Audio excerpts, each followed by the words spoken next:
YouTube channel subscribe करें, bell icon.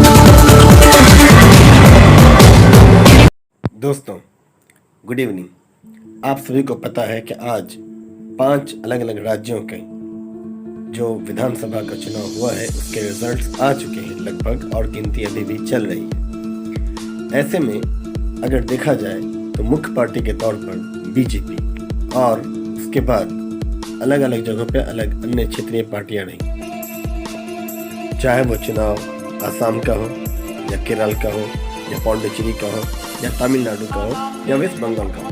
लेकिन इन सब में सबसे अहम और सबसे ज़्यादा जिस चुनाव को बार बार याद किया गया और उसको लेकर विशेषकर बीजेपी, जिसने अपने सभी मंत्रियों को एक एक करके वहाँ उतार दिया, जहाँ तक कि उत्तर प्रदेश के मुख्यमंत्री योगी आदित्यनाथ जी को भी वहाँ जाना पड़ा रैलियाँ करने के लिए।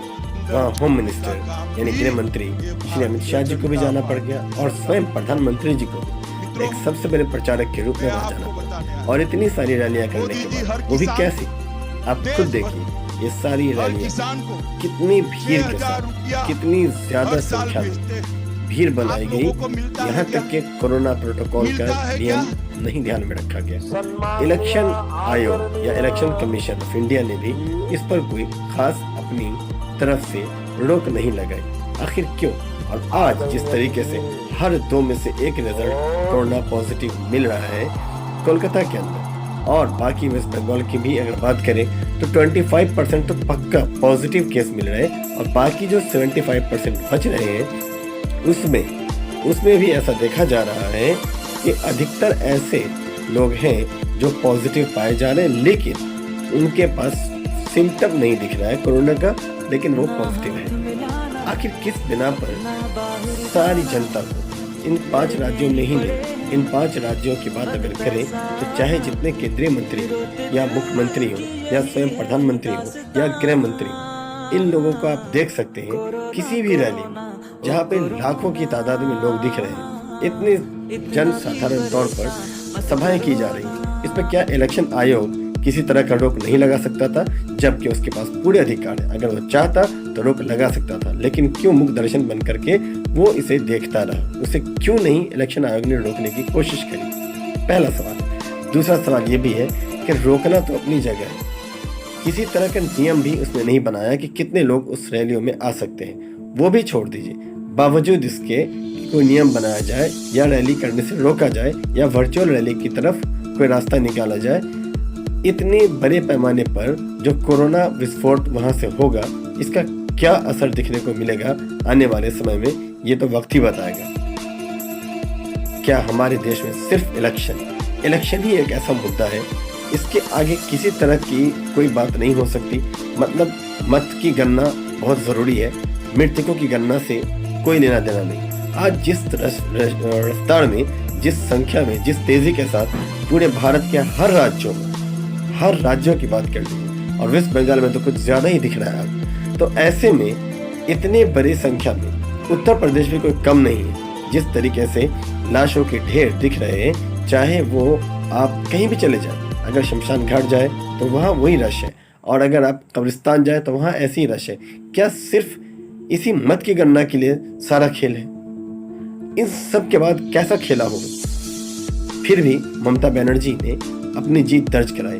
मोदी जी का भाषण तो आपको याद ही होगा, उन्होंने जो भाषण दिए, या गृह मंत्री के जो भाषण हैं, या बाकी अन्य मंत्रियों के भाषण। मैं डॉक्टर हर्षवर्धन की भी बात करना चाहूँगा। हर्षवर्धन जी ने, जो देश के स्वास्थ्य मंत्री हैं, उन्होंने कहा बस 2 गज दूरी इसको मेंटेन करें, सिर्फ हाथ धोते रहे। इस तरह की छोटी मोटी चीज़ें, कोई रॉकेट साइंस नहीं है, लेकिन उनके इस रॉकेट साइंस नहीं कह देने पर से क्या देश के अंदर जो कोरोना का ये संकट है वो आज खत्म हो जाएगा? क्या सिर्फ 2 डॉक्टर संबित पात्रा की बात की जाएगी या डॉक्टर हर्षवर्धन की बात की जाएगी, जिनके हिसाब से दवाओं की कोई कमी नहीं है?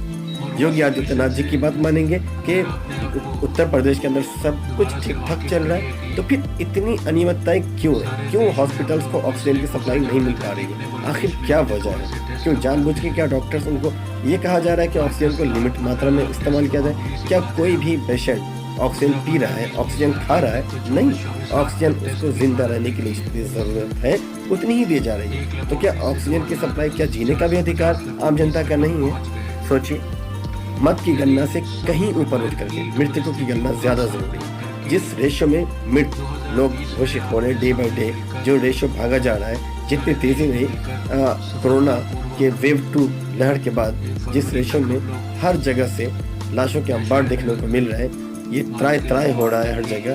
क्या देश के गृह मंत्री, देश के प्रधानमंत्री और अन्य सूबों के जो चीफ मिनिस्टर्स हैं, मुख्यमंत्री हैं, उनकी जवाबदेही तय नहीं होती है? क्या चुनाव ही एक मुद्दा है? अभी आप अगर पुण्य प्रसन्न वाजपेयी जी ने, जो 2 दिन पहले उन्होंने अपनी एक रिपोर्ट आकलन साझा की है, वो किसी एनजीओ की रिपोर्ट थी, उसकी बिना पर उन्होंने कहा है, बताया है कि सन 2020 से 2021 के बीच जितने इलेक्शनों के ऊपर खर्च हुए हैं, उस खर्च के बिना पर अगर देखा जाए तो 1250 ऑक्सीजन प्लांट लगाए जा सकते थे, 40,000 वेंटिलेशन बनाया जा सकता था। उसके अलावा 2 एम्स के टक्कर के बड़े बड़े अस्पताल बनाए जा सकते थे। क्या हमारे यहाँ चाहे स्वास्थ्य मंत्री हो, चाहे गृह मंत्री हो, चाहे प्रधानमंत्री हो, चाहे मुख्यमंत्री हो या अन्य कोई भी केंद्रीय मंत्री हो, क्या सबकी जवाबदेही सिर्फ चुनाव लड़ना, चुनाव जीतना, लाशों के ढेर पे खड़े होकर चुनाव जीतना ही रह गया है? क्या होगा इस देश की जनता का? आप खुद सोचिए।